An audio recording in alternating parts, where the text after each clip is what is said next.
Hello and welcome to the VIP section with V Brown. I'm your host, Miss Conversation Piece or V Brown, and I have an amazing guest here today. He's Young Hollywood from Love It Hip Hop Miami, and not only that, he is a producer, a songwriter, a mogul, all those things. So how are you feeling today? Welcome to the show. I'm good. Thank you for having me.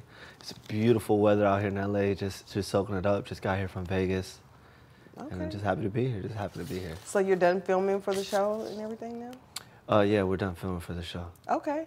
So what exactly, well, let's first get into like your career because I'm just getting introduced to you by Love and Hip Hop Miami. Yeah. So I know that you're very accomplished in your producing career, multi-platinum. So tell me about how you got started. I know you play instruments and all that. But yes. Well, yeah, I play multiple instruments. I play by ear. Just basically, I can get a sound out of anything, any instrument or just anything. I can play it. You know, if it can make a sound, I'm gonna play it. So you taught yourself? Yeah, I taught myself. I've never been to school. I don't know how to read or write music. I just understand it. It's in me. It's like human instinct. Okay, wow. So when did you know, like, this is something that I'm going to take seriously? Because you made some accomplishments so early in your career. You know? Well, since I was young, I already knew, like, this is just meant for me. It was like, I just knew it. I was born for this. Okay. As far as I can remember, I've been recording music and doing songs and creating melodies and creating records. So tell me about your first hit or your first collaboration with like a major artist like Migos or 2 Chainz. Well, one of my first hits, I started working with Pitbull, Lil Jon. You know, I used to work a lot with them. And then from there I moved on and worked with Signing Lennox, a couple people from the reggaeton. So it was like, it was just so, like I said, it was just so natural and so meant to be. Nothing was been forced or I had to force my way into a situation. Like everything just rolled out and played out. Really? So it was kind of easy, because I know a lot of producers and artists trying to break their way in. So it was just kind of like, yeah, it's hard. The business is hard. You know what I'm saying? Building relationships. Not even just building a relationship, but just, you know what I'm saying? The dues you got to pay to be in the music industry, regardless of if you know so-and-so or you get to be in the studio with so-and-so. That's just that's not even half the battle.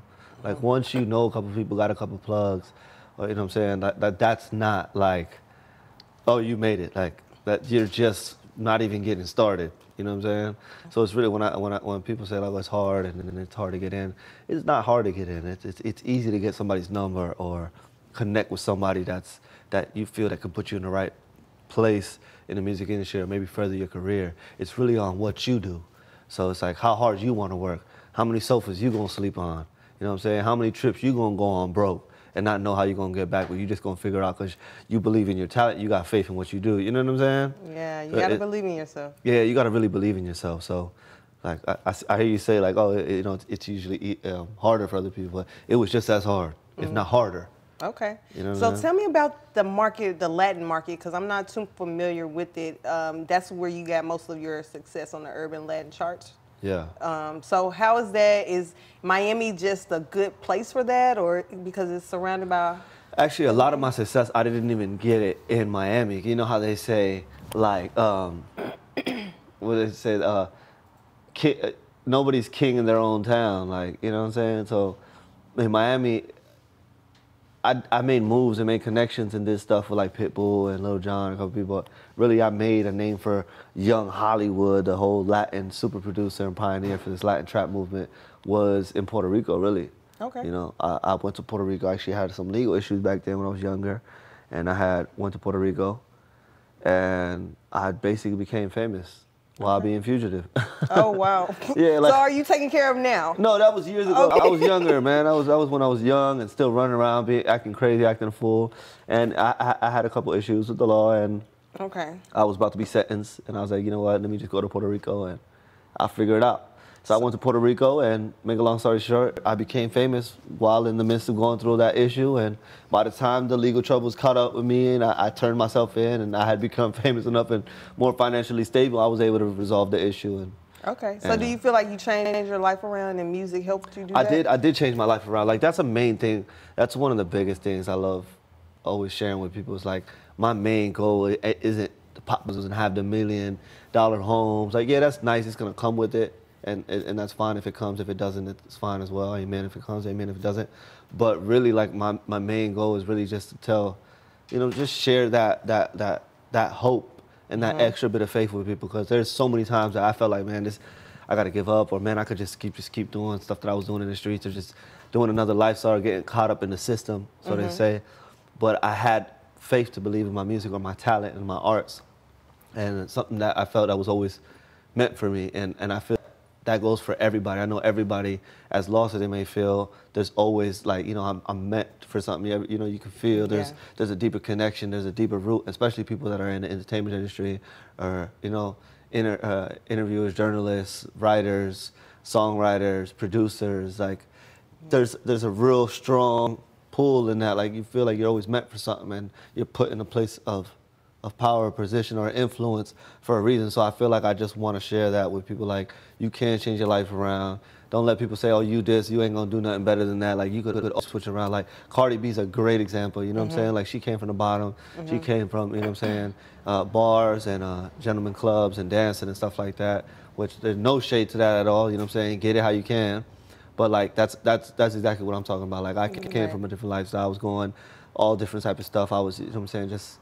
So were you raised in Puerto Rico? I was not. I was actually raised in Miami. I was born and raised in Miami. Okay, so you just went back and kind of changed your life around? I went to Puerto Rico. I wasn't even born in Puerto Rico.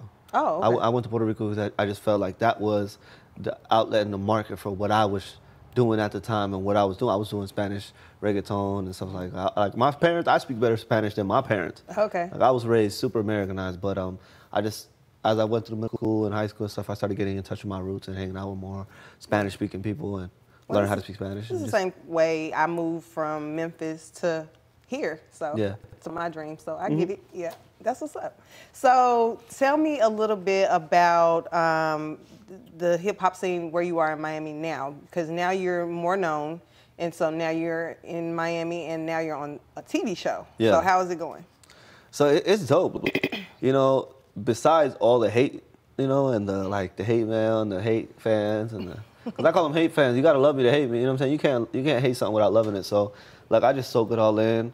It's a dope experience. Like I go to places and people are just like so happy to see me, and they're like, man, I want to cuss you out, or hey, I want to do this, but like you seem like a cool dude. Keep talking that shit, and just being you, and you know what I'm saying? She shouldn't have took it like that. You were just giving the constructive criticism, and you know what I'm saying? It's never really that same energy like it is on the internet in person. A lot of people just come up to me, show me love, ask for pictures, give me hugs. So definitely that's a super plus, you know what I'm saying, to know that people actually like enjoy spending time watching you on TV and like just getting away from their normal day-to-day. It's just amazing that I can put a smile on somebody's face or just make somebody forget their day. Yeah. Me talking about retarded my ignorance. Well, if you don't know what he's talking about, he caused quite a stir, a scandal on Love and Hip Hop Miami with an exchange with Amara La Negra. You were gonna work with her, right? Okay. So, one thing I heard you say, this is an industry statement. So what kind of conversations are people having in the industry for you to say, that look is what's going to take you further than this look? Well, I'm glad you say that, because it's not like I'm trying to take a shot at the industry or get the conspiracy theories going and, oh, man, it's a conspiracy.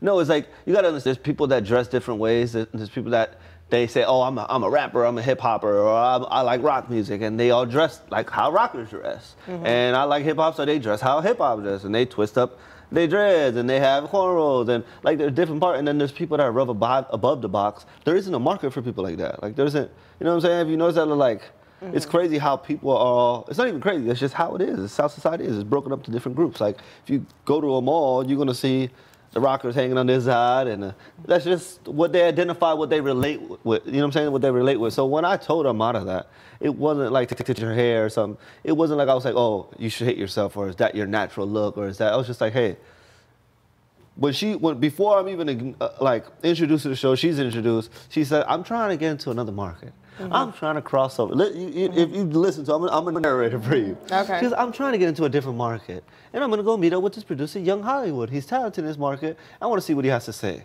But do you think it was kind of mean though? It might have came out the wrong way. I'm like that. Like I have no filter. I ain't thinking about how you gonna feel. I'm just gonna say it, and we can talk about it if it came out the wrong way or you misunderstood. But I'm not with all that. Like nah, like I don't gotta do that. I'm real, bro. Like I'm just as real as they come. What you see is what you get. There is no. So do you regret saying it on TV? I don't, okay. Because you know what? I'm happy that it played out the way it is because it's something that needs to be touched on. So whether I said that for that meaning, but at the same time it was taken the wrong way, and it just brought something to light that needed to be spoke about for the greater picture and the greater scheme of things, that's fine. You know what I'm saying? I'm not, I know who I am. I'm cool with who I am. My people know around me. I'm loved. I'm not, you know what I'm saying? People only get mad about things when they don't, when it's true. You know what I'm saying? Like if I were, oh no, I'm outraged. Man, I'm chilling, man. I'm loving life. Life is amazing. I'm on TV now. You know what I'm saying? I don't gotta struggle or take risks for life to live. Like, thing is amazing, man. My music is going great. So it's like when I said that to her, it was just like, hey, if you want to appeal to what you're trying to do to this market, the people that listen to this music, the people that do this, they're gonna look for this. So let's steer towards that. Be who you are. Be, you know what I'm saying? Embrace that. That's what it is. Like, look at me. I got tattoos on my face. Like, I run into that. So that's why I'm like, all right, baby girl, we're gonna have to do this, and let's finesse it. And once you get in there, you do what you want to do. Right. You know what I'm saying? Once you know what I'm saying? It wasn't like, oh, you need to do this. Hey, I don't like the. Nah, it's my personal opinion. I think she's beautiful. With the throw, however she want to do it, she's a beautiful woman, beautiful. But you didn't like it when she brought her mom to the No, meeting. I didn't like it. I was just like, who brings you? Would you if I met you for a business and I gave you a business proposal? I'm like, hey, let's go have a business meeting. Are you gonna put your mother to a business meeting? If my mom was like my momager, possibly. Okay, yeah. Because but I don't think that's her mom. That's the thing. I know her manager personally, so I don't know if she's the assistant manager or something, but it was maybe more for protection, because you know guys in the industry can be a little creepy. I get it. I understand. I'm not one of those dudes, so I just look at it like it's not like you can see how I move. Like, I'm not trying to. I don't need to be extra like that. I don't think not that I'm that ugly, not that I'm the cutest, but you know, Poppy got a little juice, so I don't really got to do all that extraness. You know what I'm saying? Bring my business into that. You know, I'm good on that side. So who do you think has the best franchise so far, not including yours? Like, what made you think about even joining the cast of Love and Hip Hop Miami? I just joined only because I was like, man, I'm so Miami. I got to put a little bit of that real Miami sauce and let people know what really be going on in Miami. Even though we got to go, there's guidelines and stuff, so there wasn't as much as I wanted to portray of Miami, but I just thought it was something to be to be a part of, and I like the Love and Hip Hop franchise. I'm a fan of Mona. I love everything she's doing. I'm just blessed to be a part of something great and something on television that gonna keep going around for years and gonna be here for years. So are you dating anybody? I saw you trying to get at Veronica on the show. You know, I am not dating her. I'm single. I'm completely single. Okay, so we gotta get some love for your hip hop on the show. Yeah, I'm hip hop with no love. You know what I'm saying? It's Poppy and hip hop. That's what I like to call it. Okay.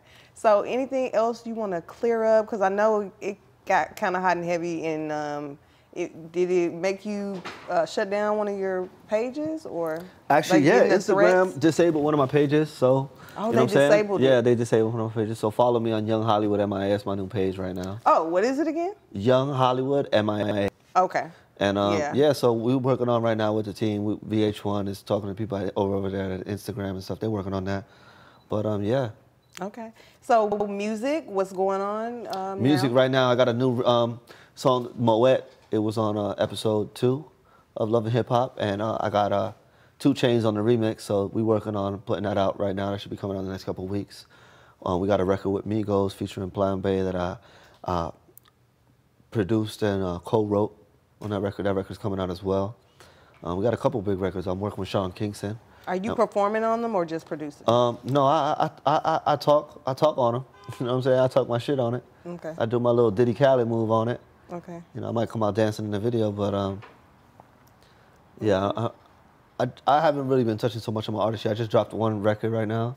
As an artist, I just dropped a freestyle. It's called Amazing Grace. It basically just touches on like how my views on life and fame and how people just take things out of context and how people just take out a magnifying glass as soon as you're on TV or something, and it's like you can't make mistakes. You're not human or something. You know what I'm saying? Okay. But, so what do you look for in an artist when you're looking to work with someone? Because I know you're working with Steph from the show. Yes. And you're going to work with Amara.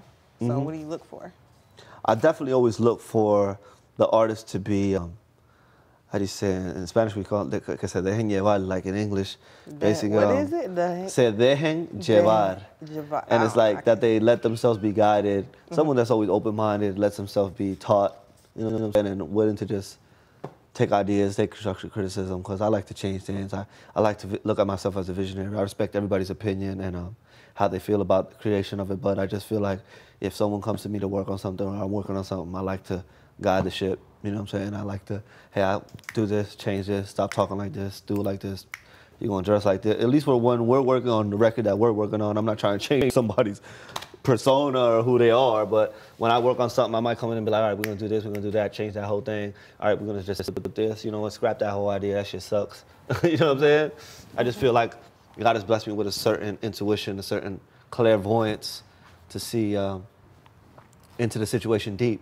So where do you see yourself in the future, let's say? I see myself heading foundations for youth through music and art programs to help out youth.